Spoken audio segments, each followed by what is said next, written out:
welcome to Cackling in the Void. I'm Kaylee, I'm Ashley. and let's see if the void echoes back today. Today, we're two best friends diving deeper into the void, very much deeper, as we talk about. Wow, my brain blanked on the name of In this the book. tall world. The Tall World. This is our part 2. Yes. If you didn't check out last week's, Mhm. this ended up being such a much longer conversation than we were really expecting. So we're like, you know what? Let's split it into 2 parts, continue our conversation next week. And that's what we're doing. Yeah, and so, just to jump back into it. Let's do it. But when she wakes up, she's still in the car, but she can tell that they're no longer at the hospital and that it's nighttime because there's like it's dark now. Yeah. And like she wakes up to like her papa's voice saying to Lana, "Why did you not throw those away sooner? Mm-hmm. Why did you bring them inside?" Yeah. And, Lana's thing was like, she was like, well, she was like, I'm so sorry. I didn't know that they were like not going to take her. And he was like, it's your fault that like she didn't get to go in and see her mom. Yeah. And she was like, it's not my fault. Like, like it's not my fault that she gets sick all the time and like you don't take care of them enough. And like, she's like, I'm so sorry. And then I think that it's interesting because like this is like a very big like manipulation play that I feel like a lot of narcissists use is they play the I'm a victim, I'm a victim, I'm a victim, and then it's the well, why don't you care about me enough to like think about how hard this could be for me? But then also it's like the well, then why didn't you do it? And then he's like, well, I asked to, and you said that you had it handled when clearly like you didn't. And like he's like, oh well, like I'll just take her back tomorrow. And Lana's like, you can't take her back tomorrow. We have to have a family day because, because like she's driving us apart. And like openly says that Alice is driving them apart as a family. And that they don't have enough connection and that, he's not spending enough time with Rachel or anything like that. And, he's just like, okay, like, sure, you're right. Let's just have a family day. And I'll take her back. And like they were also gonna go shopping for like her clothes, because she's just wearing Meg's clothes right now. Yeah. And so it's the next day they're having like the family day, and she's like, oh, like it's fine, like I could just wear Mel's clothes or Meg's clothes, it's fine. And like the twins were sitting on the couch with their dad, like watching Marvel. I think they were watching Loki. And I think she was watching Loki in the car. I don't know. I think she's watching something else. Some sort of Endgame because Thanos is in it a lot more than the other. Oh, you know what? It was Infinity Infinity War because Loki. It was Infinity War. Yeah, because I was like technically, she like the movie that her and her dad were watching with Meg. She was like, oh yeah, Thanos is here a lot more. Yeah, and so I think it was Infinity War, and then Nebula's blue. So yeah, I think it is Infinity War. Yeah, I have not kept up with any Marvels, so. After Endgame, I have not watched any. But, you didn't finish it? You didn't finish the fucking arc? I mean, I finished Endgame, and I went, and I saw the Spider-Man movie. And I think I saw Doctor Strange, and that's kind of where I ended. Got it. Anyway, I lost my train of thought. Oh, it's okay. And so like they're watching this, and then Rachel comes in the room, and like she starts like crying and like kind of throwing a tantrum. She's like, no, I don't want to watch Marvel, I want to watch princesses. Like she's throwing a fit, and he's like, hey, like, can we watch princesses at the next movie? Like, let's finish this movie. And she's like, no, I don't want to. Because like we were already like watching this, and so like you just have to like wait your turn, like we were already watching this. Like and then Lana comes in and makes them change it. So now they're watching princesses and stuff. And, Mel's like, oh, like, I wish we were watching Marvel, but the princesses isn't bad. Because she's probably never seen princesses either.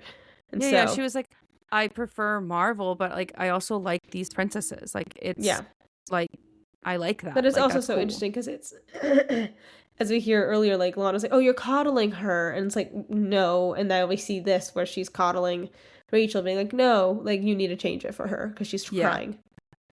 Yeah, I mean, like, you can very much tell that she does coddle Rachel in certain terms and things like that. And so it's like the, and like they do that and like they're, still like having a conversation and like, they end up like finishing, their family day, but they finish like the family day with like this kind of like bigger conversation that happens between the parents. And, Lana, once again, I feel like most of their conversations are like I don't know if you really love me. Mm-hmm. Like, and it's it's like, it's hard because it's like I understand where Lana would feel really insecure about this. Yeah. I understand this is a really hard situation to be a part of. Yeah, like this would be a really hard situation to be a part of regardless of which side you're on. Yes. But it's also like one of those things where it's like we're seeing this happen and like, but then we're also seeing like how happy they can be. And like when they have a good day like this and like, George is like, oh, I love you so much. Like, you're just like the best. Like, we're having such a good time. And then over dinner and like, he's like, oh, well, because like we didn't get to go like see them. Like, I'm going to at least like have her talk to like her on the phone. And, Lana's like, I just don't understand like why you have to call her all the time. Like, I don't get it. Like, why you have to talk to her like this. And he's like, well, I have to put her on the phone and like, I have to like do this. And she's like, I just don't understand like why you don't love me, Georgie. Like, you love her. Yeah. And he's like, that's not true. And she openly says like, she was like, you're just being this knight in shining armor and you're going to run off like with your wife. Like you're just going to be her knight in shining armor and like run off and leave me here with Rachel and like, and be destitute basically. Yeah. And he's like, no, that's not true. Like, I love you. And like, she's like, I thought you said always and forever. Like, you said always and forever, like before then. And then you got married and then she left you and then now you came back. And like, now it's like this whole thing. Yeah. And like, you never meant always and forever. And he's like, the thing that I have issue with, that Ashley knows that I have a big issue with. Yes. With this is like, he's like, you're right. I'm so sorry. I shouldn't have moved on and I should have stayed with you. And I'm like, it just rubs me it just really rubs me the wrong way when somebody is like, kind of like, you're right. I should have never moved on. I was wrong for marrying her or pursuing her or like being in love with her enough to like, once again, marry and pursue this other woman. Like, I was wrong for that.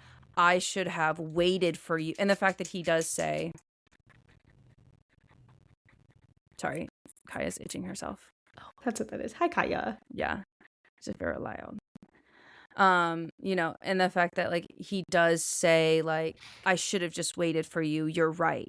Because what happened was like they were dating. Lana moved away. And then Alice came back and they got together. And then when Lana came back, they were already together and married. And so yeah, they were already together and married at that point. And it's so hard because it's like, I completely agree. I'm like, no, like it also rubs me the wrong way when people say that. And it's so hard because I feel like he's been so manipulated in this situation too. Like, he shouldn't say that because like you know what I mean. And I completely agree with that. I personally, like, for me, Ashley knows that I have an issue with this, and we've always like we talk about it a lot. I think that I never loved anyone else. Oh my God.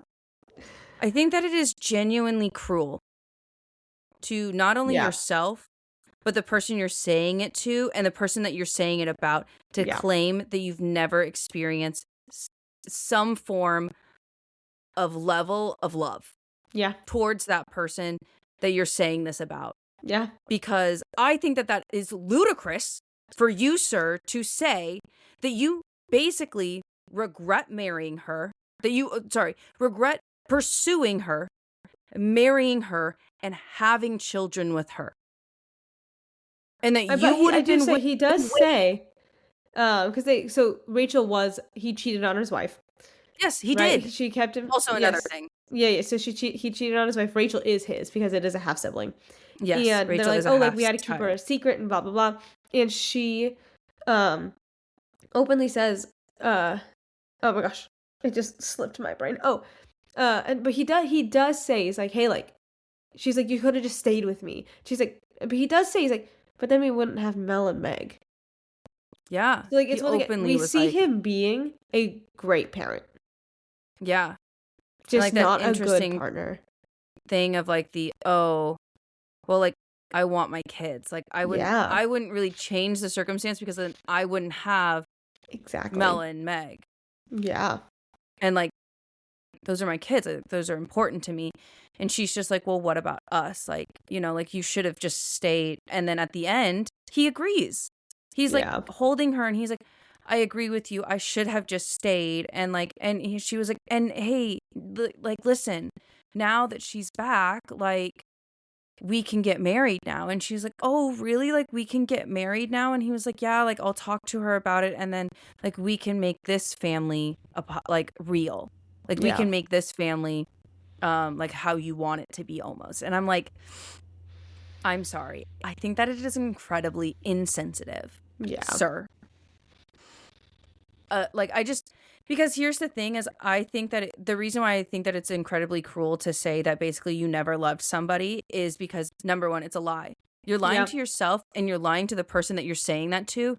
And then not only that is you are like basically like betraying and invalidating and lying to this other person that you basically claim to love for so long. Yeah. So you're going to tell me that so who are you lying to? Yeah. And that's why I think that it is incredibly cruel, because it's one of those things where it's well, who are you lying to? Number one. And then if you're not lying, if you're not lying about loving both people, then you're still lying because you're claiming that you don't love somebody. Yeah. And now you're being cruel to yourself. So it's like and like denying like your true feelings and like invalidating yourself. Yeah. And it's just like there's no way that like in my mind I can fathom that being okay. Yeah, no, for sure.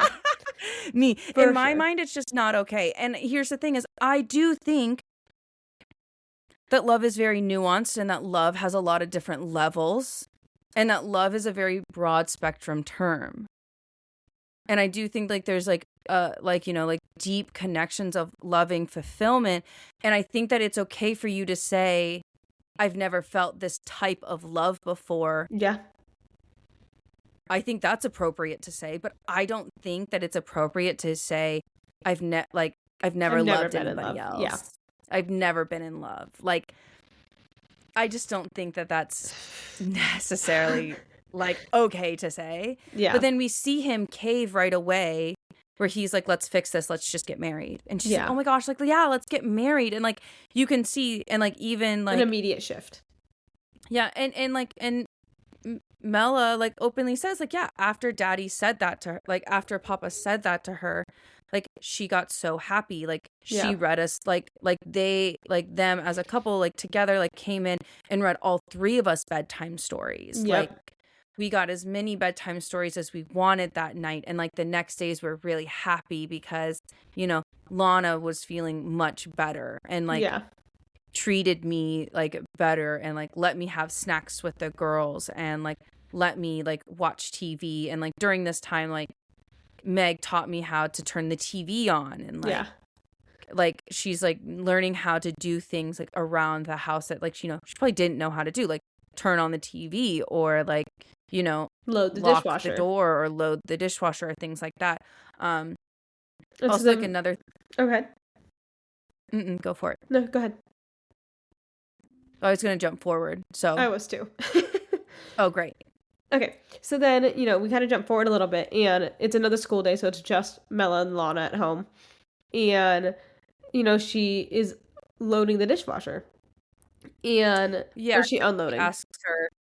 She asks her to clean up the plates after breakfast. Okay, so it is loading. Because, you know, they drop them off. And, like, also, mind you, something that we kind of just, like, glossed over, but, like, want to bring up the point of, like, Lana's always on the phone. Yes. So, like, when she was, like, throwing this, like, the first tantrum, like, when, like, she got home and there was no breakfast, Lana was on the phone and had to stop her conversation, which is why, like she probably was so upset because like she had to deal with that, you know. Yeah.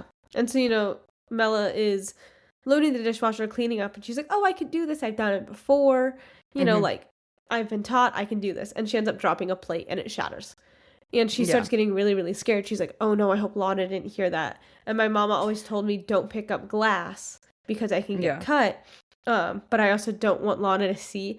When I tell you, when I was reading this and I'm like, oh my god, she's gonna try to pick it all up and cut her hands up. It was my first thought. I was like, oh, God. It was really hard because it's like, you know, we're seeing this kid be like, okay, well, number one, breaking a dish is bad. I'm going to get in trouble. Yeah. But I was told never to pick up glass and to stay exactly where I am and not to move when glass shatters. So it's like do I do what I'm taught and stay still and not move when the glass shatters? Or am I also going to get in like even more trouble if Lana comes in and doesn't see me picking up this glass? Yeah. Like, what am I supposed to do? Yeah. Because it's also like the idea of she openly says, but I don't know how to clean up glass. Yeah. I don't know how. Like, nobody's taught me how to do that yet. Yeah. And I really thought she was just going to scoop it and cut her hands. I was like, oh, yeah, no. I was really nervous about that. But Lana does come in fairly quickly. Very quickly. And, like, not like a, what the fuck? Oh my God, are you okay? She's like, what the fuck? Why did you do that? Like, yeah, mad. It's like, what the fuck was that noise? Like, why did you do that? Like, and she shoves you're her. incompetent. And like, yeah, like she like kind of like picks her up and like shoves her out of the room. Like, I'll clean it up. Like, you're just like you can't do anything right. And like, it's so interesting because it's like she goes on these rants with Just Mello around. And she's like, oh, like, they should have taken both of you. They're supposed to take both of you. Now I was left with both of you. And Charlie should have put you in a sack and thrown you in the river. I don't know why he didn't do that and why he kept you. And so then it's okay. So now, like, I mean, we kind of knew a little bit from other earlier conversations, but it's clearly she was why they were kidnapped. You know, or like, not why. I think she, like, had connections. I think you're jumping way forward ahead. Am I? Because I don't think that by this time, I think that you knew that she knew Charlie and was very close to Charlie. I don't think that you were like, oh, she did this. You know what I mean? I think she had big connections to it. I think that you can say that she was definitely a part of it. And I think that you can say that she knew something about it because of how close her and Charlie were and how these phone conversations were going. Yeah. And but so I think it's very presumptuous for you to assume that. Yeah. That she did that, you know? Mm-hmm. Especially at this point in time because there's not concrete evidence. It's just her saying, and actually by this time, we don't even know that she's talking to Charlie on the phone. No, we don't know that. We don't know who she's talking to at this point. We just know that she told And so that's why Mel. I think that it's very presumptuous, especially like this early on in the book for you to state that. Just because I don't think that we get that until like later on. That's fair. Mind you guys, sorry, we should have been saying this. There's going to be spoilers through the whole book because obviously we're discussing the entire book. Yes. But I just think that like nuance-wise, I don't think that like at this point I was kind of thinking of like, okay, you clearly had like ties to definitely this. Be suspicious. Like at this point, like there's no way that you couldn't be suspicious that she was either had ties in like this like weird cult thing and or did a lot of research about what this did or like what this like ring did. Like what happened and like what could have happened, you know? Yeah. And so it's like you could also just be saying that off of pure research. Like oh man, I wish he would have taken both. Why did he not? That's true. You're both women. Yeah. And so the reason why they wanted girls was to breed them. So it's like why would you not take both? You know? And so then, you know, she says that and then she's also like, oh, like I want to like take glass and grind it up and put it in your food and like both Meg and her's food and put it in your food so then your insides are bleeding and it's coming out of your mouth. And I'm like, ma'am, these are wild statements to be saying to a child. And it's like she kind of gets in this like when she gets really mad, she doesn't stop talking. Yes. Yeah. She's like really bad loud. Yeah, but like here's the thing is like the things that she's saying and the way that she's saying it is confusing because even like Mel says that she's like when she gets like this, her voice sounds like she's being sweet, but her words are not sweet. Yeah. And that's where it's very confusing for Mela, like in terms of like what is going on. Like she seems so sweet, but these words are not sweet. Yeah. You know, and it's like that idea of like what is happening, you know? Yeah. And like, so we see her. She does not want to eat. She doesn't eat anything Lana gives her. Yeah, like she doesn't eat any of the snacks. She doesn't do any of that. Because like she's scared, obviously. And she was like, she was kind of like looking forward like to going into the living room and like watching TV. Like after she was done like doing the dishes, but like she feels like she can't now because she doesn't want to make any noise because she doesn't want to like upset like Lana, and she's openly like, yeah, like I just kind of like sneak around the house and like listen for her because she's always on the phone, so it's easy to tell where she's at. Yeah. Because she's always on the phone and she's always talking. Yeah. So it's easy to tell where she's at because, I can, because I can hear her. And so I tried to avoid her at all costs and things like that. And it's not until she goes to the bathroom at this time where we do find out that she is talking to Charlie. Yes.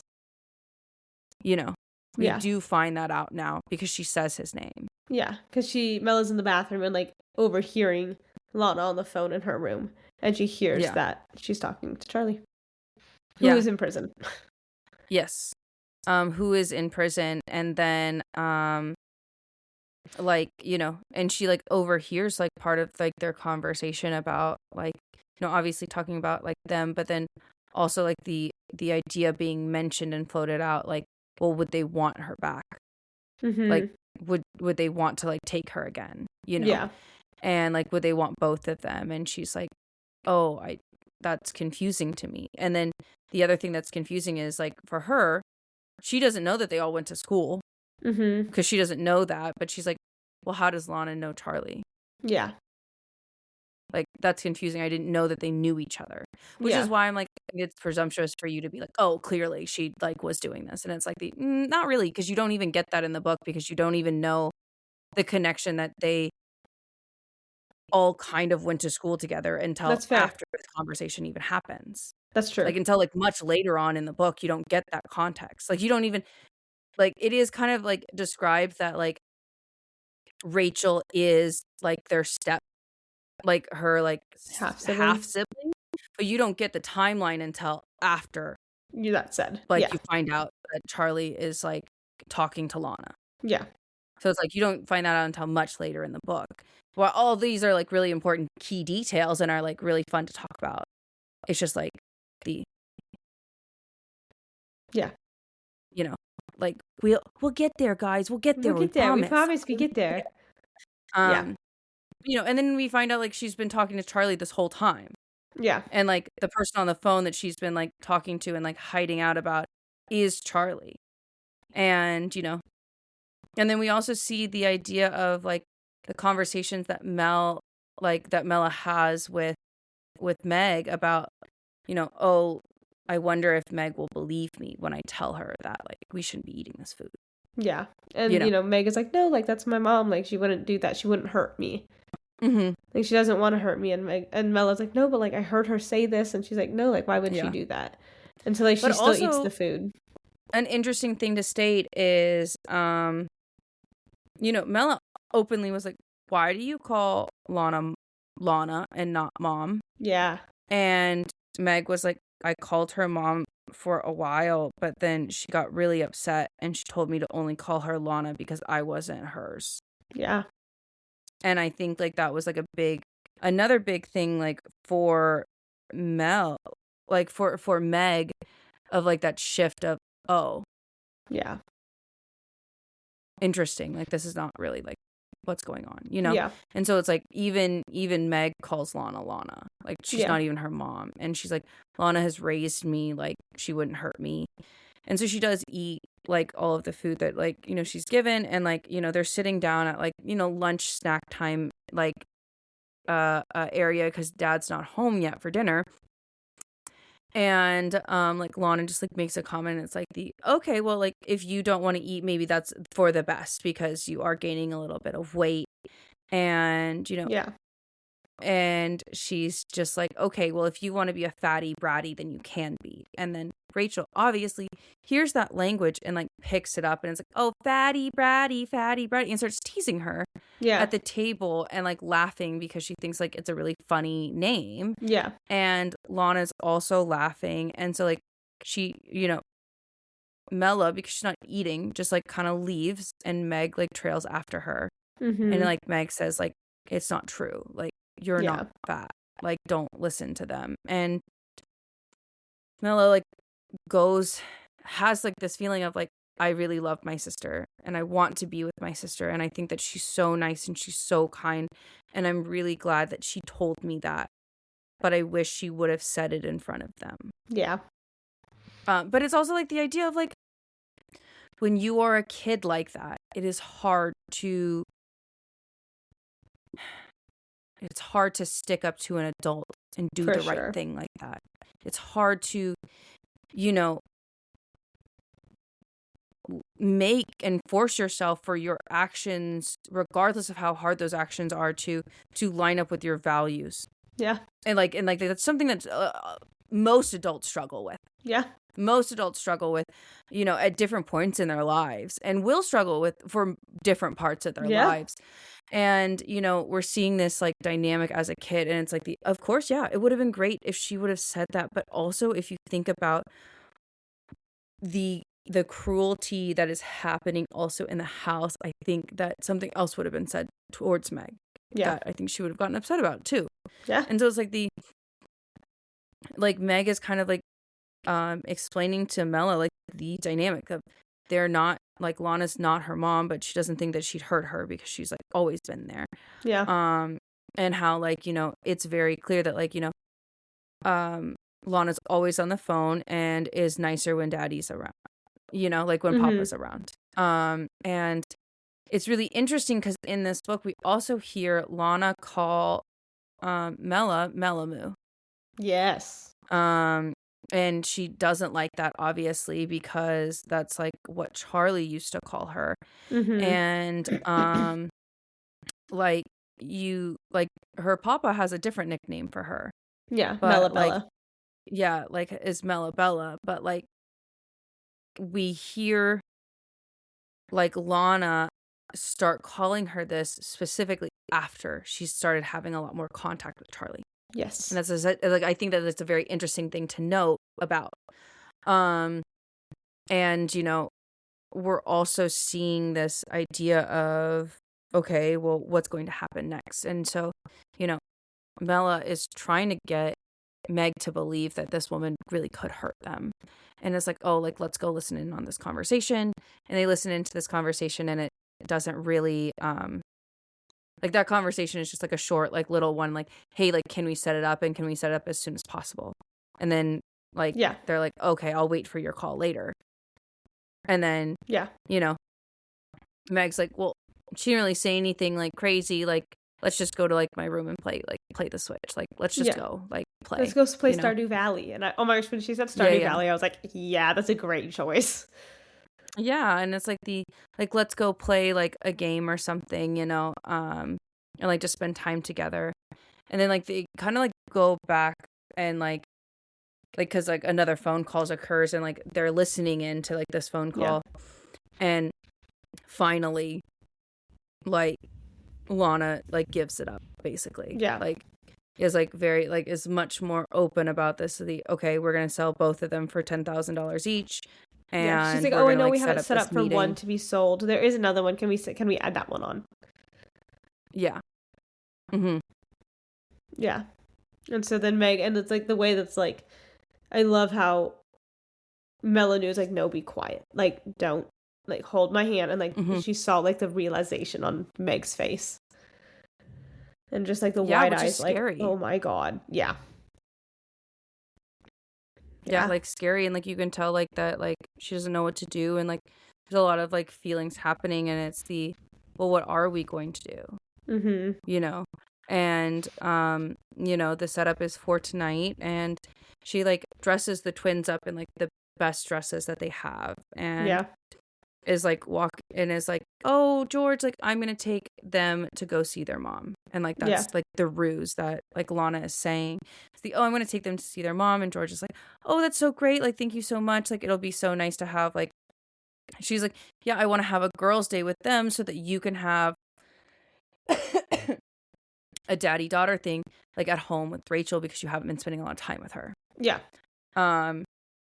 And he's like, okay, yeah, like that'll be great. Like, thank you so much for like taking them all the way into the city to like, go to the hospital with them. Like, thank you so much. Like, that's so like nice. And like, that's sweet. Like that you're making that effort.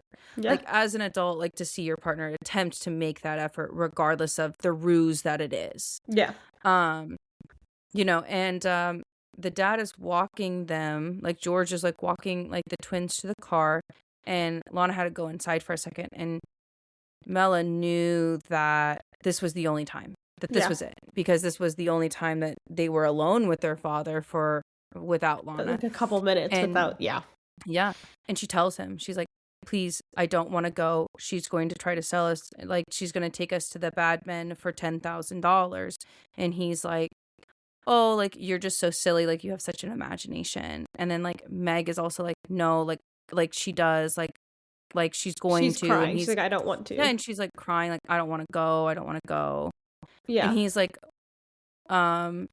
like, Mela, like, tell her, like, that's not real, and, like, that you, like, it was, like, just, like, part of your imagination and all these things, and, like, they're getting really upset, and, like, he's having a hard time, like, getting them in the car, and, like, Lana comes out and is, like, and, you know, the dad is, like, and he's oh, now maybe getting a little should. Suspicious. Yeah,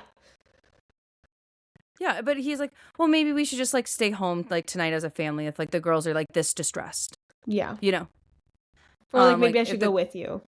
Yeah, or maybe I should go with you, and, like, we should all go together.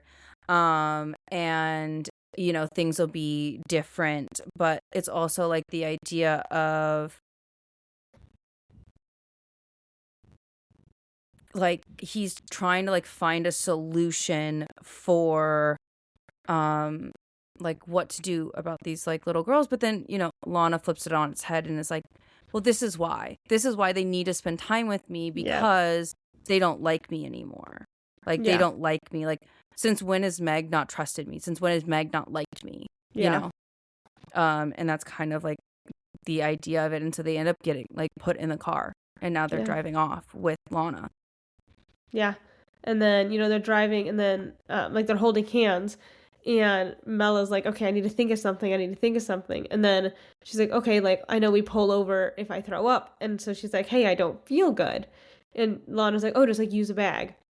And she's like, there's none in the car. I didn't bring one. Yeah, I didn't bring one. There's none in the car. And so then she, like, pulls over kind of quickly. And then, like, you know, Mela's like, hey, like, we're going to run. Just wait for a second, like, we were gonna run. And she goes, hey, can you help me with my seatbelt, please? So she could tell her, like, leaning in. And so they undo their seatbelts, they get out of the car. And well, because, like, for Meg to help Mela with her seatbelt, Meg has to unbuckle herself and, like, kind of, like, get out of the car to, like, help her, like, fully. You know, and Lana's still in the car, like, not listening to music, really caring. Like, listening to music and, like, letting them just do that.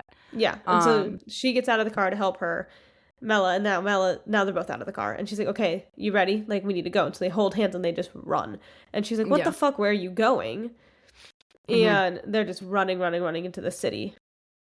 And obviously, like, Lana is pursuing them and is, like, yelling, like, come back, like, we're gonna go see your mama, like your mama's gonna be, like, so upset that, like, you're being so bad, like, you know, this is like she's not gonna want you anymore, like, once I tell you how bad you're being. And it's just, like, still, like, running after them. And it's just interesting, like,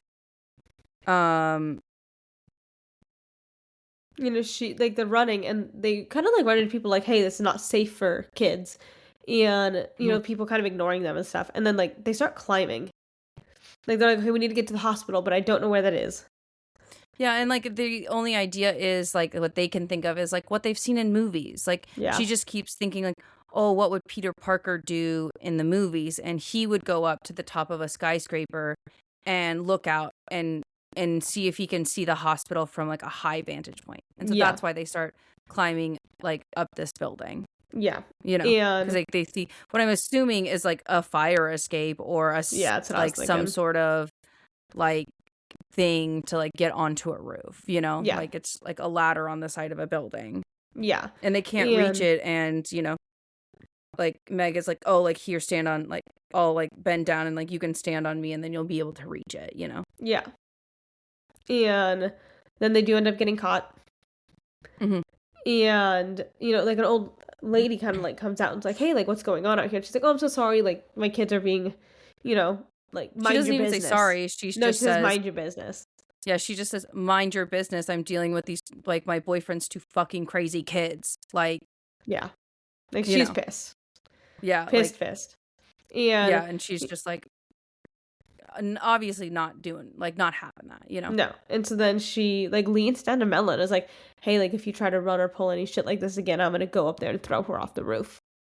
Yeah, it's like I'm gonna hurt your sister if you don't cooperate with me. And then obviously that, like, is scary because, like, she doesn't want Meg to be hurt. And it's like wild that, like, you tell, once again, just baffling that you like lean down and tell a child, like, hey, I'm gonna throw your sister off a roof if you don't do that. I'm like, okay. I mean, it's just one of those things where it's like this is once again where this book tackles very big, acute psychological cruelty. Yes. And this is where when we talk about abuse within children and within households, this is not necessarily talked about nearly as much as physical harm or like physical abuse is, which is, I think, not okay. I think that both should be talked about just as much as the other because both are important and both happen. And this is where we get people that have complex, like, CPSD, where that go undiagnosed for so long because they don't understand what's happening. Yeah, and until, like, you work on yourself and, like, do that work or do different types of therapy, that you'll figure that out, you know? Exactly. And it's like with the psychological abuse and things like that, you kind of see this here where it's like, oh, well, she's being nice to me now, so she can't not, you know, like, it's like she's being nice to me now, but so then it's also like me, especially as a little kid. Yeah, but it's also like the idea of when you're little like that, it's hard to distinguish tone, it's hard to distinguish sarcasm, it's hard to distinguish these things because, once again, is she still saying this in a sickeningly sweet voice? Yes. Yeah. So, like, if anybody else overheard the tone and not necessarily overheard the words, but just, like, heard the cadence and the tone of her voice, nobody would suspect a thing. Yep. Because that's how that is, you know? Exactly. And it's one of those things where it's like, yes, I think that it is crazy that you would threaten a child to hurt their sibling for them to cooperate. But also, as well as, like, this is, like, something that I fear is unfortunately very common in a household that is very abusive like this. Yes, for sure. And so it's like one of those things where it's like you said, a great job at depicting it. Yeah. And so it's like they get into the car and, like, they're like now into the car and, like, they're strapped in and, like, she, like, locks the door and, like, you know, they get to this meeting place. Yeah. And, like, the girls are screaming in the car, just, like, screaming their heads off now at this point. Yeah. Crying and screaming. And Lana just, like, turns up the music. And, you know, they finally get there and they're, like, waiting there for this person who's going to, like, she's going to sell them to. And Mela's, like, trying really hard not to cry. Like, she's kind of like, I need to be strong for Meg. I need to be brave. And, like, Meg is obviously, you know, crying makes sense. Horrifying situation. Yeah, because this has never happened to her before, and, like, it's very different now, and, like, especially because, like, this is somebody that she thought loved her. Yes, and I do love how Mela kind of keeps acknowledging that, where it's like this is so hard because, like, she's now going through what I went through, where it's she's, like, witnessing someone that she thought loved her that doesn't. And it's also one of the lines that really stood out to me, just, like, in, like, that's so sad because you don't 100% know what's going on, where it's like Mama said, like, these people are gonna do, like, oh, I'm being sold to these people that did what they're gonna do to me what they did to my mom. And I don't want to see my sister do that, and I don't want to see my sister go through that. Exactly. And it's like we all know, like, that woman was raped and stuff, and so it's her not knowing that, and, like, not knowing the concept fully, but knowing that's gonna happen to her, and it's just this, oh, this is rough. You know, just like that line. I was like, but it's also like the idea of, like, Mela was like, I wish that it was just me. Yeah. But also one of us, like, we can't run and, like, one of us get out because, like, it's even scarier if we're not together. And going there. Yeah. And, like, and that's the other thing is, like, they're contemplating, it's like, should we run? And they're like, I don't think so. Like, I think we're done, you know? Yeah.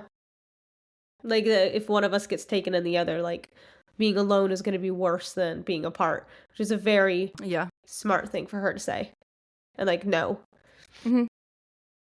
And so, like, they get there, and the person is like, hey, like, let's not do that because we can't leave tracks. And they're like, don't you recognize me on the phone? And you're so like, we can't leave tracks. So Yeah. they kind of go to the car, and Lana's like so excited. She's like, yes, this is great. And she's like, oh, like, how about you count this money? Like, they get to the car, they put the kids in, and they're like, oh, I have like the police car thing. Where like they can't get out of the car, like the locks and everything like that. And she's like, perfect. And He doesn't say it like that. It's just like one of those things where it's like if you say it like that, he it's does like say very police car. obvious that he doesn't say it like that. He says like oh, I have the child locks on the front and the back because I have dealt with. And then Mela says, oh, in her head, oh, like a police car. Mela says it in her head. Then I misunderstood. He never it. openly then I states misunderstood it. Okay. He never openly states it because I think that if he would have said it like that, red flags would have gone off in Lana's brain immediately. That's true. Okay. The jig would have been so. That's why I was like, how odd that she didn't like clock that. Okay, that makes so much more sense. Yeah. Thank you. It's like Mela is saying that, oh, kind of like a police car. Got it. I misunderstood. Because he said he said it so proudly because he was like, oh yeah, because like I've had some things happen, you know, and like it was disappointing and like oh, it was so annoying to deal with. Yeah, and so he's like, hey, like how about you count this money? Like, because I don't want to deal with this later. You're gonna have to like get a new phone because like they track phones and things like that. And then he openly was like, I just like want you to understand, like you're selling me like both of these girls for $10,000. And she's like, yes, I'm selling them both to you for $10,000. And like he like makes her say that like 3 to 4 times. Yeah. Like openly.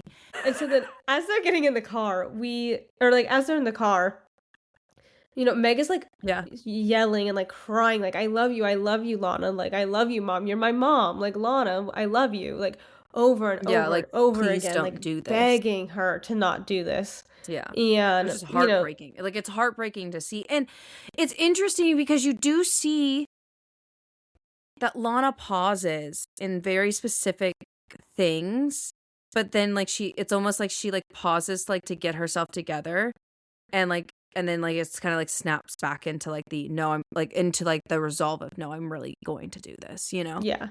And she's counting the money, and I love how this person, his name's Matthew, I love how this person that's gonna take the kids kind of goes, okay, I'm just confirming you're not gonna see these kids again. Like, you're trading after them this, for like you're never going to see them again. Yeah, and like it's like you're trading $10,000 each, and you won't see them again. And she's like, "Yep." Like I forget the exact thing she says. Yeah, I think she really does say like she's like, I think she says, "Yes, I understand, 10,000 each." Yeah, and then she says goodbye, something like a degrading word to them. Yeah, she's like, "Goodbye, losers," like something like that, like very like but like more degrading. Yeah, it's like the like, and like, and she's like obviously excited and happy that like she literally got $20,000 for 2 kids, which I think is, not gonna lie, like I'm like,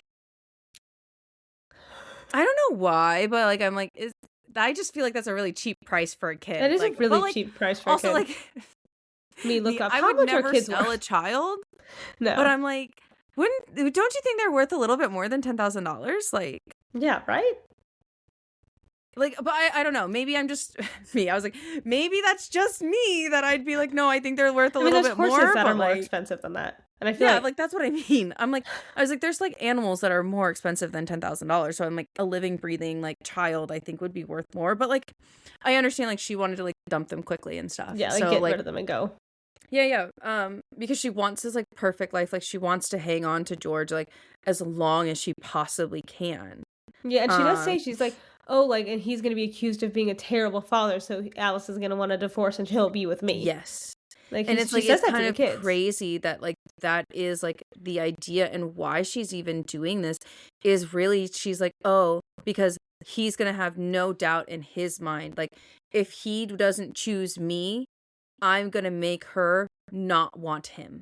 Yeah. And that is the reason that she's doing all of this, which I think is psychotic. I think that is a crazy psychotic reason to do this. Like, first of all, I think it's a crazy psychotic thing to even think about selling children or even like harming another person. I think that is a crazy psychotic thing to like think about, like in terms of like certain things. But I'm like, girl, you need help. Like, I'm sorry. What made you think that?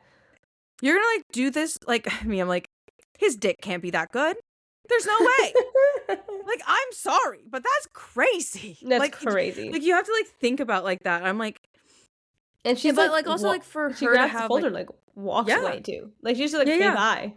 Yeah, like after she's done counting the money, she's like, perfect, it's all there. Have a great time. Good life. Have a fantastic life. And she doesn't seem Goodbye. affected at all. It's horrifying. I think that's the thing too, is like it's not just, I'm so sorry, like I just need to do this. She has no remorse and no regret. Yes. And I think like that's the thing where it's like that's why I think like the hesitation and the pauses and the silence like in the car between the kids screaming is so important, because I feel like that's the only split second where you see Lana really think about what the fuck she is doing. Yeah. And now how she is completely complicit and like is part of this thing. Yeah. And like there is no more turning back, because like, you know, regardless, like, and we kind of like find out at the end that like she was his partner. She did help set it up. But it's like the, you know, when she's like gets there and she has the money and she gets in the car, like it's almost like there's no remorse happening during this time. And then it's like obviously like these kids are petrified. They're like, okay, well, this is it. This is my life. Like this is our lives. This is what we're doing. You know? And then like it's like, thank God, like the sirens go off and like here they come, like rushing in, and like doesn't Matthew like tackle her to the floor? Yeah, and it's like you. So she's not even in the car yet. Yeah, she's not even in the car yet, but like she's walking away, and once you hear like the lights go off, like they say like the little girls are like, yeah, and then like we see like Matthew like tackle her to the ground, and is like he's like, they say like you know, the phrasing of it is he did it so hard and made it look like it hurty a lot. Like he like used like hurty hands, and it's like so like you can tell like obviously he was being pretty rough with her. Which I mean, kind of valid, granted. Like you don't know if she is armed and dangerous. Like regardless, you're selling children. Yeah, you're selling children. And it's like I understand that like they did see that Matthew was carrying a gun earlier, like when they were doing the exchange, and it did make them. Lana clocked it. Yeah, Lana clocked it, but so did Mela, and like it was okay, so this could be really dangerous, and like things like that, and so it's like you know, and that's also where like the police thing came in, because like Mela saw the gun and was like, oh, he has a gun strapped to his back like the policemen do in the movies. Yeah, you know, and so and then like other sirens start coming. Other sirens start coming, and like you know. It's clear that like Lana gets arrested, and then this like woman cop who, you know, Mela's like, she's so pretty, and like she's not really dressed like all of the other cops, like and like she has tattoos of like things, and she's like, oh, she has pretty artwork on her, because she doesn't know what a tattoo is. Artwork on her, and I'm like, that's so cute. But she's like, wow, she has pretty artwork on her. I was like, yeah, she does. Yeah, she does. And she's like, oh my gosh, there's a blackberry. And you know, she comes over and she's like, oh my God, like, hi girls, like, we're gonna make sure we're gonna take you to the hospital to be with your mom. Like, we're not, like, she's gonna go away, like, you're not being sold, like, you know, these and, like, things. Kind of explaining to them what's going on and like what's happening and what's going to happen. Yeah. And then like she like Mela's like, oh my gosh, it's a blackberry. She's like, oh my gosh, like a blackberry, I hid in a blackberry bush, and like they protected me, and so like so that's why like in her head she's like, there's a blackberry, so she's here to protect us. And it's also like really sweet because like the social worker, I'm forgetting her name, I feel like her name's important. I don't remember her name. I feel like her name's Candace. I want to say Courtney, Candace, but I know that's wrong too. Or Courtney. Yeah, I mean I like Courtney. Yeah, I think we can call her Courtney. That's crazy. No, we're gonna call her the social worker. Yeah, no, okay. To thanks guys for like listening to our rambles. You guys couldn't fucking hear us. But anyway, the social worker, I love how she was like, when like she noticed that, she was like, oh really, you hid in a blackberry like bush, like let's go ahead and get in the car and drive to the hospital, and you can tell me all about it. Yeah, like handling it so all well. About it. And like obviously like this is what she's trained for. She's like a trained social worker that like, you know, steps in especially during these like extreme times, and like I understand, like, she's very professional, but like I love that like Mela is like she's so pretty and she's strong and she has beautiful artwork and like she's just mesmerizing to Mela. Like it just like is like mesmerizing, and it's almost like I kind of like mentioned this to Ashley where I was like, I think that like this social worker is like very close to the depiction of like who this author is now.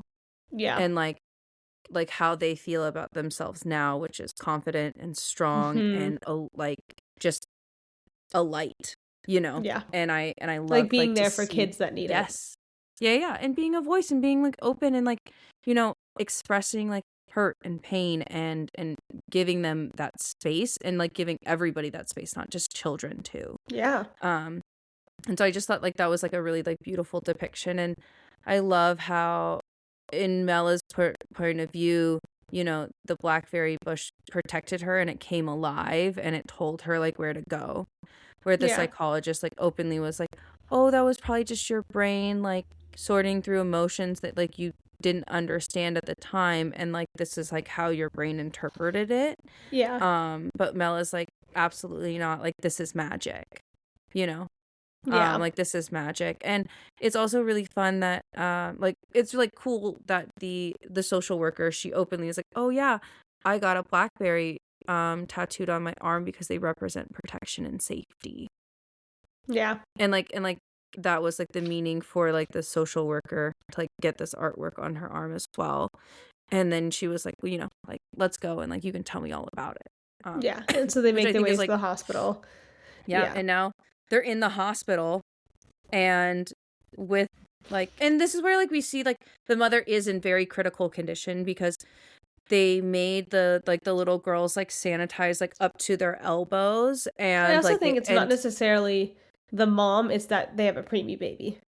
And with preemie babies, you have to full sanitize too. Because I was also gonna say is like, and the little girls have to wear a mask. So, and like like the next time, like, sorry, the previous time that they did see her, they were told like this time like you can tell like she's had the baby, and like even Mela asks, oh, like where's the baby? And she's like, where's your I belly? Your belly is different. Yeah, like your belly's gone. Like what happened? And we do like get a small update on her and saying she's fighting and like she's like a fighter, but like obviously like she did come early and like she just has to stay it's a in the place for hospital tiny for a bit. Yeah, a place so for she's in the tiny NICU. babies. Yes, very much so. Yeah. But it's also like you have to think about it. Like, I mean, actually, like you guys are probably like literal twinsies because like how many months did you come early? 7. I was 32 weeks. Yeah. So I'm guessing it's probably around 32 because I think I think 30 is clear safe zone.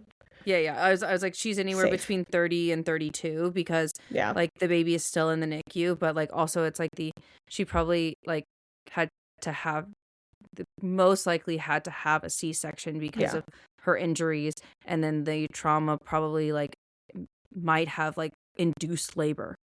Yeah.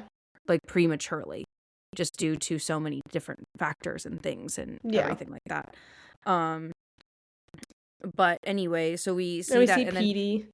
And we see he was Petey very finally confused. And he was very confused to like he was see like, Ma? Meg. Ma? Because like he can't say Mela yet, and so like he calls her Ma, and then it's very confusing because he's never met Meg, and like Mela's like laughing like, no, that's Meg, like Mela, Meg, like trying to like get Petey to like understand the difference, and he doesn't really understand. But like Mela ultimately is like, I don't really care that he thinks that there's two of me right now. I just want to be in the bed with my mama, Meg, and Petey, and like all be together. Like, there's social workers and FBI agents. Yeah, there's social workers coming and through. FBI agents, police, and all of these things like coming through. And like, would you like to explain what they're saying, like, and how they knew Lana and stuff? Yeah. So like, Papa does come in. So like, their Papa is there.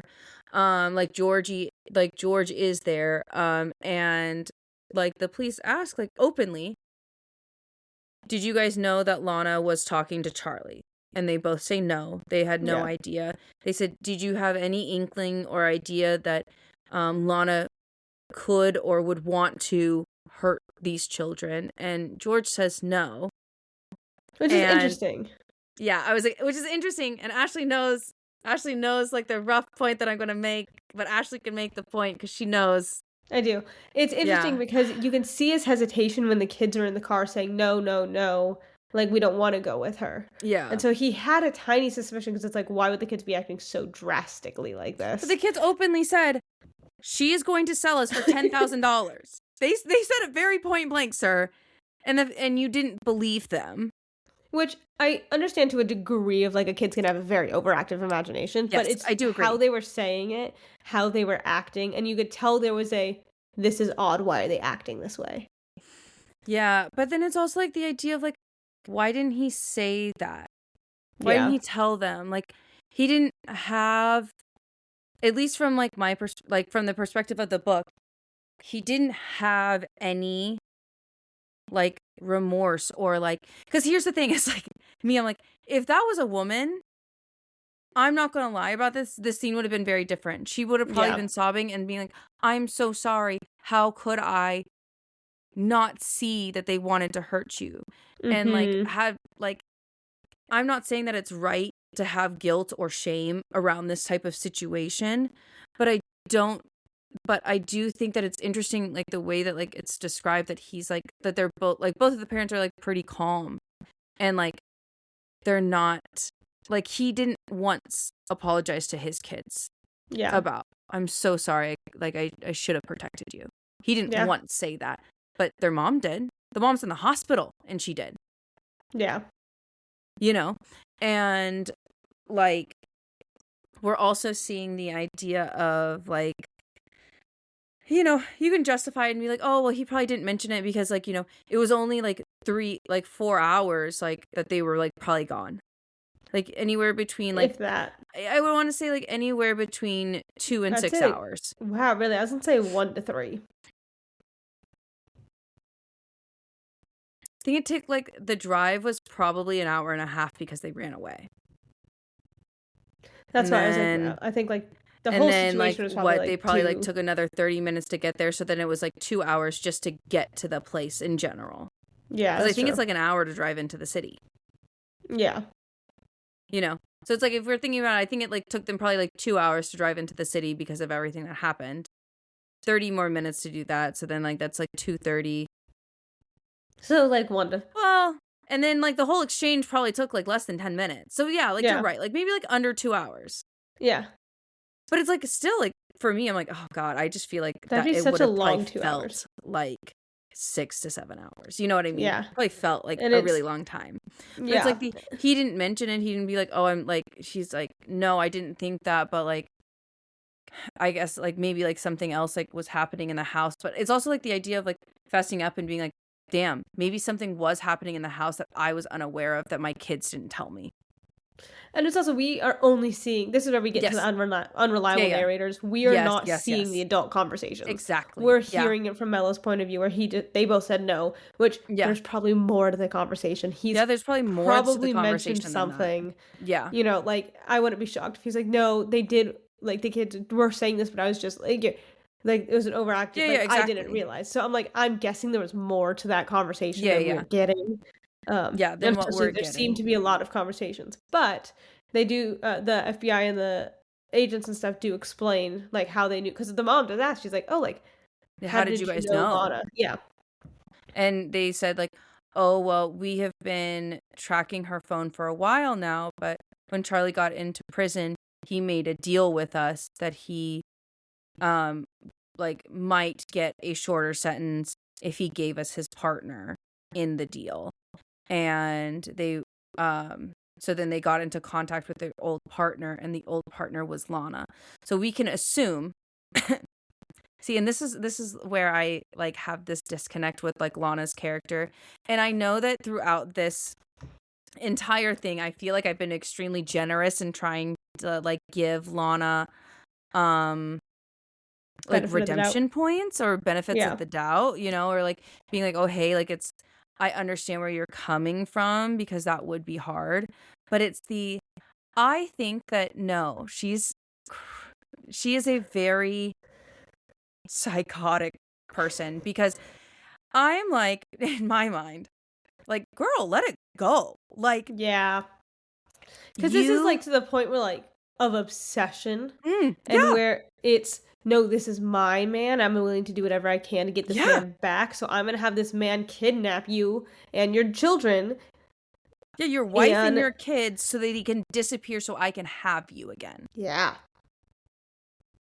Wild. Crazy. And how she's upset that they didn't take both. And how he's, like, they left. She's like, oh, well, because like, she openly tells Charlie on the phone, it's like, well, you were so stupid, like, you left one of them in the bed, like, sleeping, and you only took one and the mom, where it's like, and it's like, and she's like, well, I'm gonna do it right this time and do both. And I'm like, that's insane. This is insane behavior. Yeah, and it's also just, like, the idea of, like, it's hard for me to imagine wanting somebody so badly to, like, hurt other people to get to them. Yeah. Like, it's really hard for me to, like, imagine and fathom the idea of, like, but here's the thing is, like, she actively, before she, like, I don't know, like, made the plan to, like, kidnap them, actively tried to break their marriage up, because we didn't even, like, really talk about it, where it's like this is where I think you can be a really good dad but be a really bad spouse. Yeah. Me and Ashley kind of talked about it a little bit earlier together, but the idea of, unfortunately, I think the girls were Band-Aid babies. If we look at, like, the timeline, so George and Alice, like, Papa and Mama, were married for a year. Yep. And then Lana came back, and then Lana and George saw each other, obviously had sex, which produced a child. And that was, like, which is within, Rachel. like, which is the first year of their marriage. He had an affair. The second year of marriage, obviously the baby is born. And then, like, during, like, in between, like, the second and third year, that's when Alice gets pregnant with the twins, because But they're only a year apart. Well, yeah, so she would have gotten pregnant, like, when Rachel was born. When Rachel was born. And so it's like you knew your husband had an affair, so you were already, like, working on and, like, working through that. Do I think that they realized that there was maybe, like, do I know if Alice knows if there was a baby? I don't know, but we can assume that she kind of does, you know? Yeah. We could have assumed that. And it's Lana, like, bringing up I had to hide Rachel for so long because, like, I couldn't tell anybody who her dad was. Like, I had to hide that we were really a family. And it's so it's like she already tried to break your marriage up earlier on. Mm-hmm. You decided you decided to stay with Alice, to have these kids, and to live your life while, like, it's like were you having, like, a continuous affair with her? Like, I don't think so. To me, I see it as, like, a one-night stand. I do. Yeah. And that's the thing. I also think, like, that Lana didn't tell him that she was pregnant until Rachel came. Yes. Yeah. Do you think, obviously, I mean, in my head, like, poked a hole in a condom or something? Or do you think it was an accident? I don't know. I can't tell you, but she does seem like the person to do that. But it's also, like, the idea of, like, depending on how intoxicated you are, who knows if they even use protection? That's true. Depending on the circumstance, who knows if they use protection at all? Yeah. Like, and also, like, there wasn't a mention of Rachel ever getting a DNA test, so who knows if that child is really hers? Like, is, like, not really, like, hers, but, like, really his, you know? Like, it really could. It just could have been a said thing. Yeah, but I don't know. And so it's like she already tried to break up your marriage, and then, like, now you come back, and the words that she's saying to, and the words that Lana is saying to George is, you love her more than me, How dare you love your wife? Yeah, how dare you love her? You've only ever wanted me. Why don't you want me now? Like, I have a family with you. Why does my family mean less than yours? Like, and things like that, where it's like really big separation things. But it's like the, in the end where she's like, oh yeah, I'm going to do it right and sell them both so that I can finally have him because she'll never want him after that. Yeah. And I'm like, that's crazy. Like, Yeah. I know that like love makes you. But like to this degree, I feel like it's just such a different level. And it's the, yes, like you said, like there's a saying like love makes you crazy, but not like this. Once again, not like this. You don't want to have people die and like be kidnapped and like you throw children in a river. Like that's insane. This is a different level. And so, yeah, interesting. Baffling. How and it's like, here's the thing, is like well,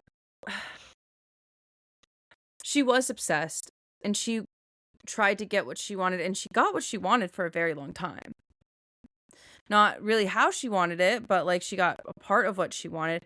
And the fact where this is where I'm going to say it, like where you can be a really good dad, but like a really like good parent and not be a good spouse, because we see it in Georgie. Like we see it in George. He cheated on his wife. He cheated on his wife, had a baby. Yes, he continued to look for her for like a year. But then, after a while, he did get together with Lana, which I'm not saying is a bad thing. I'm not saying like that part is like the part that makes him like not a good person. What I think it like makes him like not really a good person is him not having boundaries with her about the certain things like happening in the situation. Yeah, like, and it's also like if we look back, Lana really was extremely manipulative. Like she took the kids and ran. We thought she took the kids and ran. Like, and it's the voice actor did such a great job with her voice. Yeah, it was like nails on a chalkboard in my brain. It really was. It really is like oh my gosh, I'm so sorry. I really thought that you like took her and ran away. Like I had no idea. And you're like, I hate this bitch. Like any part of that, I was like, or like you're the part so when untruthful. No, literally, and it's like we thought they ran away, Georgie. How are we gonna do? Like, how do you think this makes me feel? Like this? Yes, she's hitting and kicking me, and I just now the wife is back, and my family's gonna be ruined. How do you think that makes me feel, Georgie? Do you not care about me, and you just want to run back to your wife? Like, yeah, no. Like honestly, like it's such a high squeaky like. Yeah, I'm just like when she like kept saying that, when she's like, how do you think that makes me feel, Georgie? Like, what about me? And I'm like, I think that you are like not reading the situation correctly. Literally, like, and it's this like is crazy. But like obviously, we can tell why she's not reading the situation correctly. But it's obviously like this situation would be hard for if we're taking out the fact that she's the reason why she's in this situation. Yeah, if we take that out. This situation would be hard for her because now this wife is back. She has another kid to take care of. She's already taken care of 2 other kids. Like we said earlier, this is a really hard situation for anybody to be in, for sure. But it's she's not being an adult and taking her feelings and going, hey, I'm having these big feelings, but this kid who has been probably beat, kidnapped, had to run and hide, gone through hospitals, police, people, like, everybody like questioning her, like all of these things, witnessing her mother's abuse, all of these things, right? Like not being the adult and going, hey, this kid is going through all of that, adjusting to this new world, regressing and really kind of struggling, but all of my feelings are more valid than hers. And not going, hey, let me put my feelings aside just for the moment to take care of the kid.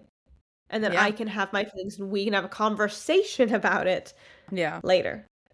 Yeah, and I feel like that's kind of what like the dad was trying to do, but I just feel like once again, the behavior of, oh, she just gets upset, yells at him, and then he gives her gifts. Like, hey, if that's your relationship dynamic and that works for you, then fucking fantastic. But I know for a fact that I don't think that could work for me. Because if you don't bring anything other than to the table besides like giving me gifts, like that's not enough for me. And it's shitty, like and that kind of like works for some people, but like for me, I can't do that.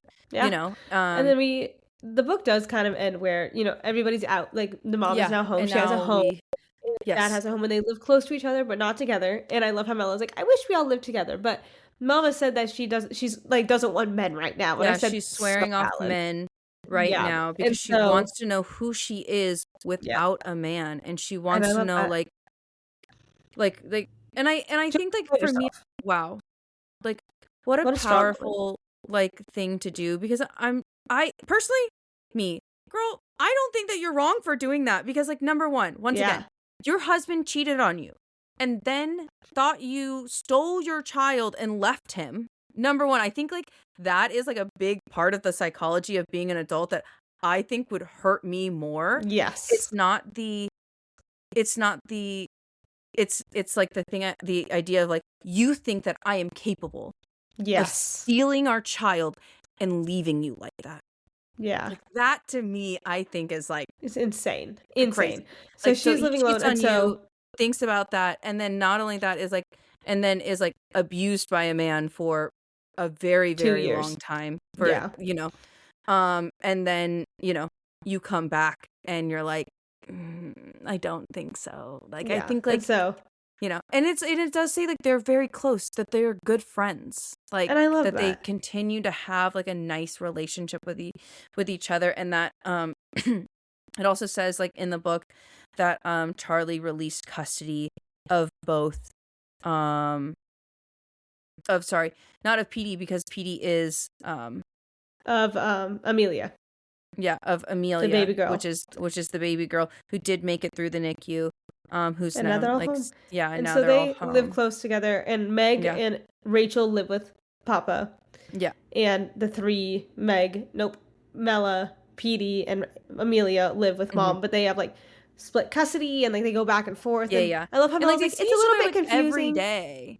They Like see each it other every day. And it's like I think it was like the kids go to the dad's on the weekend, but then on the like Tuesday through Wednesday, like Monday through Wednesday, they go to Mom's, and so it's very back and forth. And I love yeah. how Mella So was it's like like, they have every other weekend yeah, at like different houses. But then not only that is like the reason why they see each other every day is because I think they, dad takes all of them to school. I thought it was Mom that did.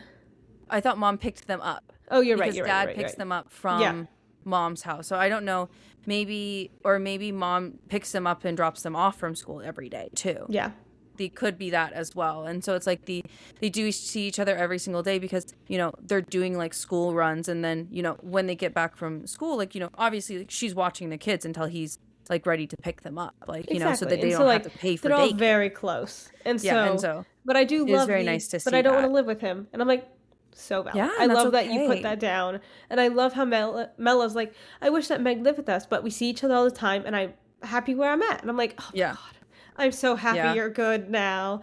And then like at the Yeah. end of this book, Yeah. there's like it was called the after, like it was like chapter 26, and then you have the aftermath, which is like the final Yeah. chapter, and it's like 30 minutes, sorry, 33 minutes long, and it's just the author like writing about her own experience. I was crying Yeah. so hard. I was like the last "Ugh." two, like the last like section of this book, I was really like I was crying. I was like I just want to say, like, I thought it was like so touching when the author, explained a little bit more about her story and why this book is so personal. And then also like not only that is like loved like the tributes to Yeah. all of the people that inspired her, that helped her through this, And the reasons why. yeah, and the reasons why, and then also like the fact that this book was like openly stated, the author openly stated, was supposed to depict the psychological abuse that women inflict on each other. Mm-hmm. And like it really does that, because like there's Yeah. so many little things that me and Ashley like we're like, she's doing this on purpose, like she's Yeah. like, there's no way she didn't think about that, Like because the chicken, the barf. yeah, like, yes, the chicken, like the hospital bags, like all of it, like him giving her like the phone so that she could look Yeah. at it, like knowing like she was going to look at it, like doing things like this, like setting everything up, saying certain trigger things to trigger him to Yes. react this way. Saying And this is certain where I'm like triggers the that are learned Mella's. behaviors. Yeah. So And so there's it's like certain words, and I'm like, oh, dang it. Yeah, But and so it it's did like do a phenomenal job at like yeah. you said, like the Mhm. psychological horror of, you know, what women can do to each other and what women can do to children and what just Yeah. people can do to each other, and like this Yes. awful cycle that Mhm. is a psychological horror of just relationships in general and how they can just Yeah. like But then also it's like it was really heartbreaking to hear her story about like her mother passing away and then having to live with her father that did kidnap her for a substantial period of time. But then also like her talking about what it was like to be in a home with a father that was an alcoholic and drug user.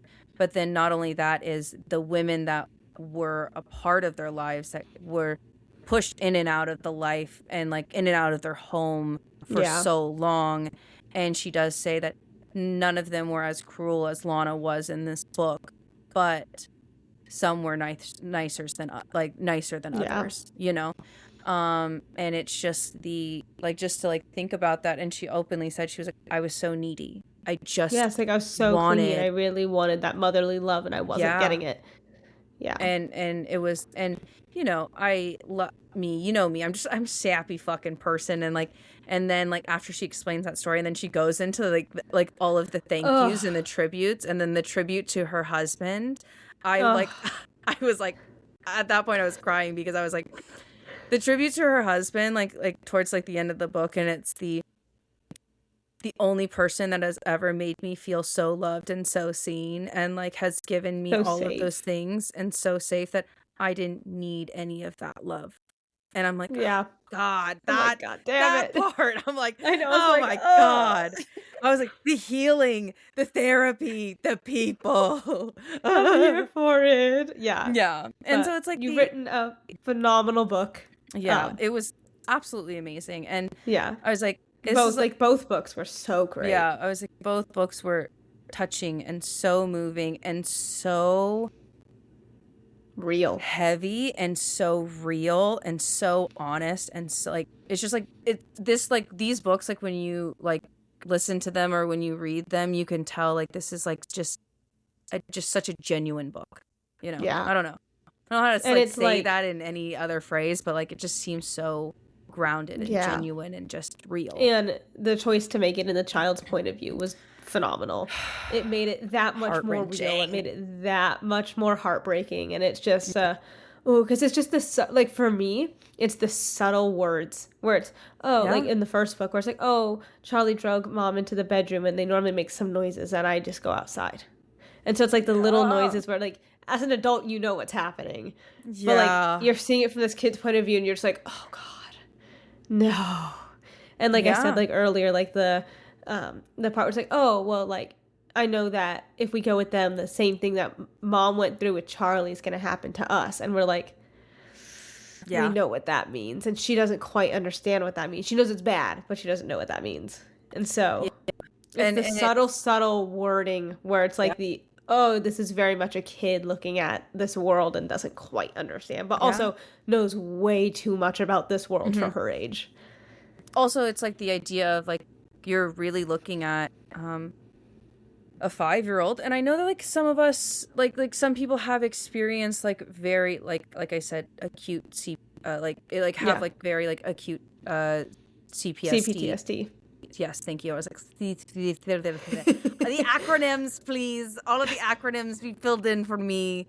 Like they do have like that, like, and it is one of those things where it's like when you are an adult and if you like ever experience that and like you read these books and you look at the adult behavior and you recognize like, and this is where I think that the reason why her not explaining these people and making them a little bit more ambiguous made the book so much more hard hitting, because you could see, and it's like the language that like she used, I was like, I've heard that before.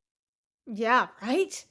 And it's like there's because I feel like everybody's run into a person like Lana, maybe not to the degree. Yeah, but not like to a like person this that's degree. Similar, yeah, because this like, is a psychotic degree. But like it's also like the degree I mean, you of like, can't tell why me aren't as you a thinking young about me. Yeah, you know what I mean? You can't tell me like as a young woman that either your peers or, you know, somebody that you like that was like either like a parental figure or like close in your family or like a distant relative has not come up to you and called you fat.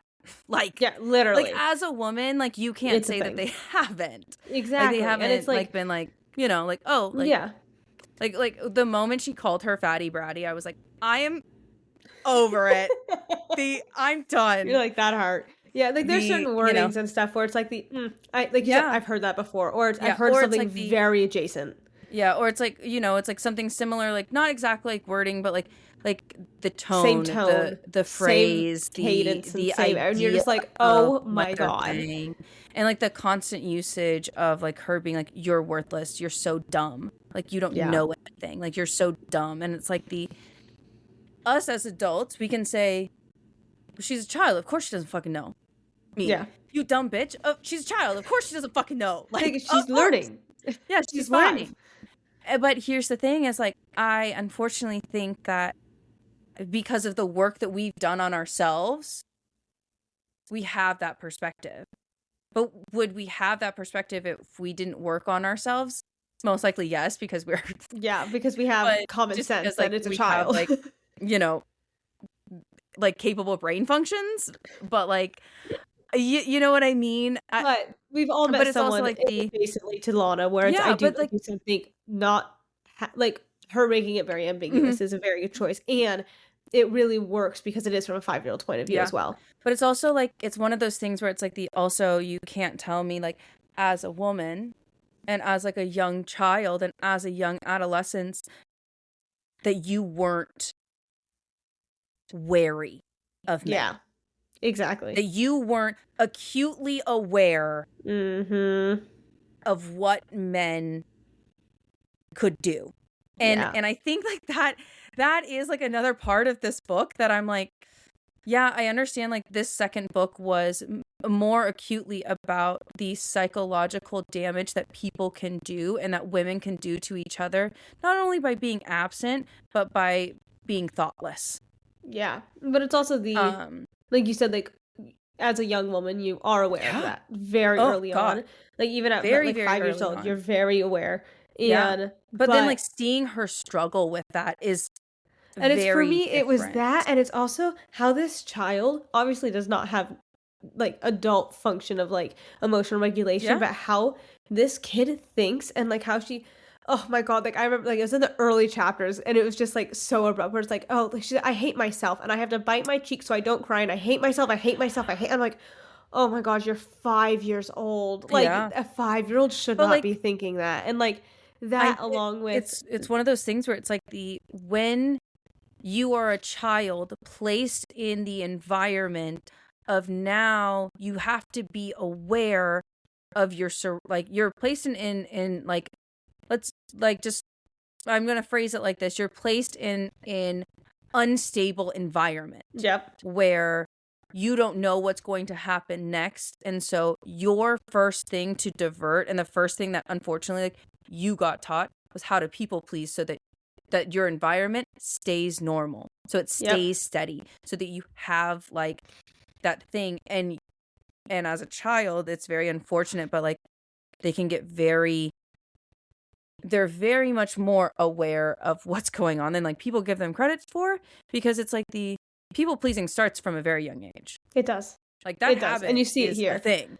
And it's also and like I know that and it's like just the mental work that this kid has where like I said earlier, also the little stutters of like, oh, like Dat Charlie, like catching herself in those little things of what she's saying. And also I know I said it already, but just like the I shouldn't love him because he hurt me and he hurt Mama, but I still somewhat love him because he gave me Marvel movies and he brought me Reese's peanut butter cups and we went on drives in the truck.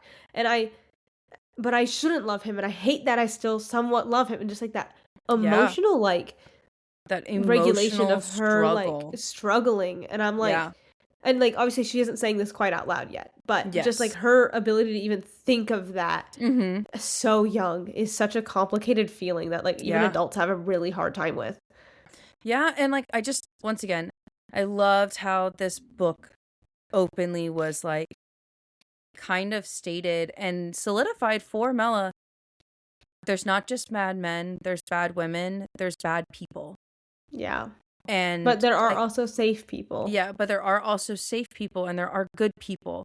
But like, just to be aware, like, people can be scary. They can have the bad man inside of them. Like, they can have that bad thing inside of them.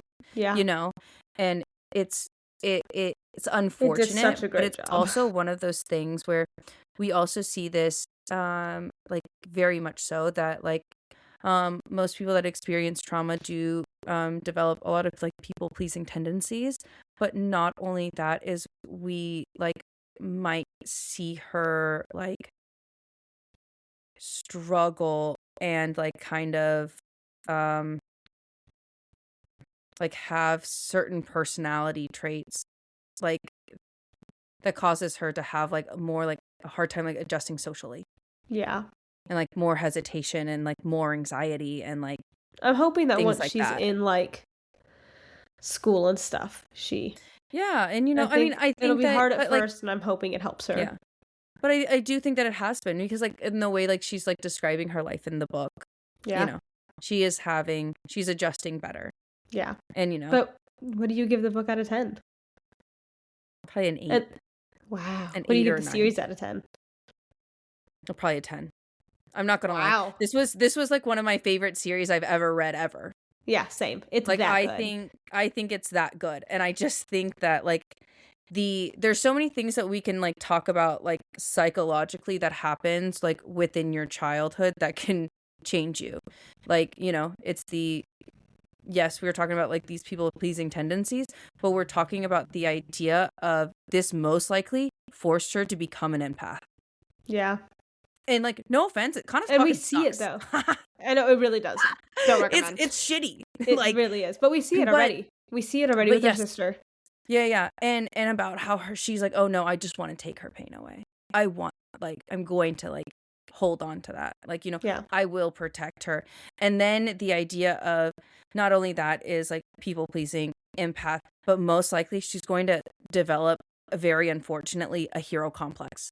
And that's going to be a big thing within her life that she's going to have to recognize and battle and deconstruct all on her own.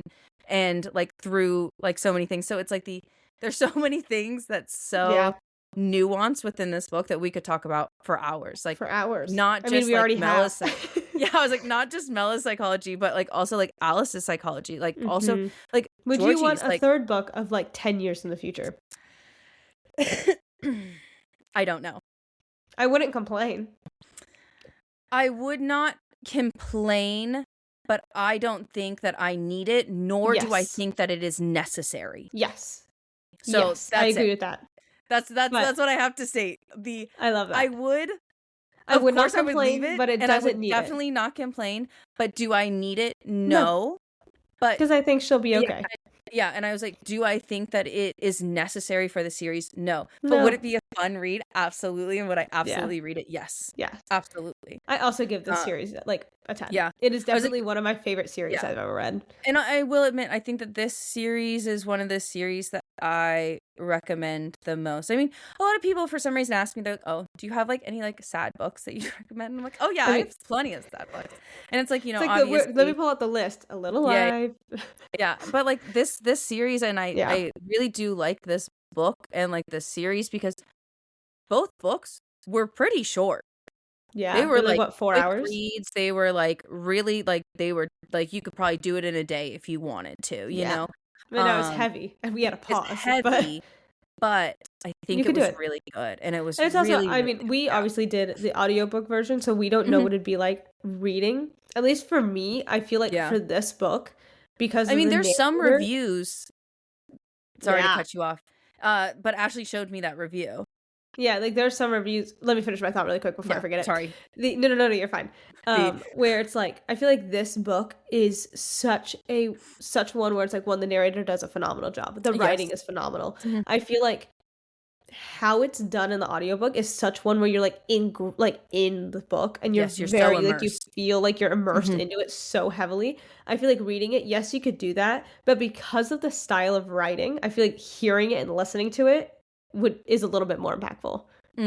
But I'm only saying that as I've only listened to the audiobook. So I don't know. Because I Mhm. also agree with Kaylee in the sense of you get your own voices in your head and you Yeah. hear it Mhm. yourself and you see it in a different Mhm. way when you're reading it. So like there's two Yeah. different, I feel like it's just two different complete experiences. I also think that the reason why me and you enjoy audiobooks is because we are I'm going to say this and it's going to be a little bit confusing for a second. Okay, I'm ready. Um audio visual imagination people. So, which that Yes. means is that we can hear an audio and we are imagining what's going on like a movie that's Yes. happening in our brain. That's what we're doing when we hear the audio. We're picturing a Yeah. movie happening in our brain. Some people are much more like a visual processor, so it's like them having those physical words, and then either like I've heard the because some of my friends are like this. I've heard one of my friends is like, "Oh no, like I don't picture anything. I don't see I have a friend that's like this too. And I'm like, like I how? don't see landscapes when they're explained to me like that. I'm just like it's just I Like just they can't like either physically picture yeah, pictures. like they can't picture that. So it's like I feel like it's different because Yeah. we are very like visual like I don't what is that Auditory, called? uh, auditory, like you said, like imaginary. Like we have the picture of, Yeah, like it's like we have a movie imagination. I don't yeah. fucking know what to call it. Like that's very like the I know like that's not like the scientific phrase of like how we like should be saying that, but it's we picture what's going on. Yeah. And I think that if you are like a visual processor, I think like this book would be really great regardless because Yeah. it's the idea of I think that the nightmares might be more interesting read Yes. in text because the narrator does such a good job about distinguishing the voices of the shadow people and of the nightmares. But I think that if you were to read it like Yeah. within your own voice and to like I think it'd be interesting to see like where like your mind would like go and like Yeah. where it would lead to visually and things like that. So Yeah. I agree. But 10 out yeah, of but I 10. mean, It this was is like so one of the good. series I recommend to a lot of people. Yeah. I want to Um, recommend it to a lot of people, but the people right now, I'm like, I can't. I can't. yeah, no, I'm just like, oh, like you There's want to certain like people I'm read a like, if you heartbreaking have a book? Yeah, young kid, I can't. I'm like, I know that this would yeah. hit I you mean, so much. Yeah, I was like, Ashley's like circle is a little bit, obviously different than mine, but like, she does have more kids in her I have friend like circle two than I friends that do. have kids now, and I'm like, why? This is wild. I mean, I love love that that for for you them. guys. Yeah, for Yeah. sure. And I love being the fun Um. aunt, but Yeah. Yeah. I would not recommend Yeah. this None of book my to you kids. guys Yeah. I was because like, none of my friends have had kids yet. I love that. I have okay, friends that I'm like still in contact with, two friends. Yeah. That have Adjacent kids. friends, I have more. Oh yeah, but like close friends, Close friends, you know. too. Yeah. So I yeah, was like, I but I can't wait wouldn't until my recommend. friends start having babies because I will be a cool aunt. But like, also at the same time, I don't know. I don't have any hesitation to do it. I do like obviously gauge of whether or not like they are like an extremely like sensitive person. Yeah, like this is a book that like I've These probably are listed very like heavy 5 people books. where I'm like, no, it's okay. I could just tell you Yeah, about it. And we can yell about it together. exactly. But yeah, But I really loved the series. I loved the book, like the books. I thought the writing was amazing. Um, you know, phenomenal. It was very I think good. it was really good, and not gonna lie, I could talk for another 4 hours about this. Same. It's that good. I mean, we Yeah. probably talked in total for probably like Actually, 20 yeah, hours about it. I think we really have talked for more, and I honestly think that it's just gonna be like it's just long, and we This is love a you guys. long episode. Thank you guys so much for sticking it through. If you have Yeah. read it, let us know what you guys think of the series. We Mm. really do love this series. It's phenomenal. Yeah. Mhm. Thanks for Yeah, sticking and through us then through drop it down probably in the like comments, like, your guys' ratings. Also, don't forget, next week, we are going to start Enchanted. oh yes. Yes, by Faye Messina, which is the next book within the Beguiled series. I'm forgetting the entire series name, but Beguiled was the first book. Enchanted is the second book. So we're going to be jumping into that next week. So make sure to keep that on your radar and read the first 3 chapters. Yep.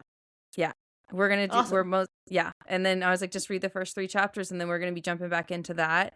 world, And then but we just stay want to tuned say because I know we've been saying it for a while, but we do have a couple things planned that are almost there. I know. We're so It's so close. close. It's so close. You just have It's to so do like close. It's so three more close. things. Yeah, And it's I'm there, like, and then the list is there, guys. it's so We're close, good you on guys. it. But thank you We have like guys. 3 things we got to do for that, and then we'll announce it, and it's going to be great. And then we'll pretty soon announce what we're going to be doing and reading for the end of the year. And I'm quite excited to do those books. I know, we're very excited. We might change the format a little bit, but thank you guys so much for bearing with us. If you guys could like, comment, and subscribe, hit all of the buttons. We have a Buy Me a Coffee if you would like to support us in that way. We also have a thingy on Buzzsprout that does the same thing if you feel more comfortable doing it that way. And the last thing we wanted to say to you is, what did the void say to you?